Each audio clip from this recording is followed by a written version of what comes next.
Objekat je vrlo kompleksan, ima kombinaciju hotelskog smeštaja, ima kombinaciju ugostiteljskih sadržaja i najveći deo objekta koji je i najizazovniji su wellness centar, bazeni koji su karakteristični za sebe. Ovakav spa centar i ovakav bazenski kompleks u Srbiji ne postoji i većina detalja nisu tipski.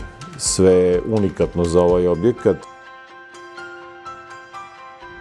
Osnova svih materijala su klasični gipskartonski pregradni zidovi u različitim konfiguracijama, klasičnih ploča, lagootpornih, vatrootpornih u zonama smeštenih jedinica, klineo plafoni u salama za sastanke, konferencijskim salama, u delu gde je povećana količina vlage, pošto imamo 11 bazena na ovom objektu, imamo veliki uticaj vlage, prešeno je, čini nam se, na najbolji način. Mogu da pomenem pre svega Aquapanel kao fenomenalan materijal koji je onako više multidisciplinaran za različite pozicije, može da se iskoristi.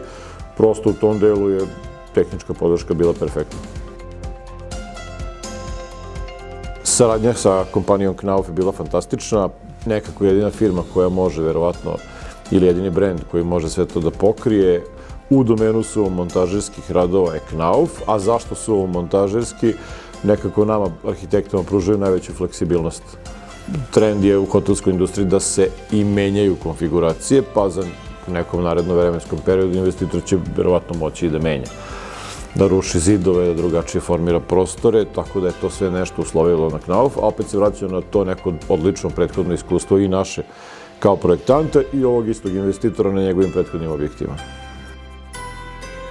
Podrška Knaufa i u delu nabavke je jako važna, pogotovo uzimajući u obzir trenutnu situaciju u građevinskoj industriji Srbije i posebno situaciju jula-avgust 2019. kad je bio pik radova ovde, gde je bio deficit materijala i radne snage u celoj državi, ovde se nije osetilo.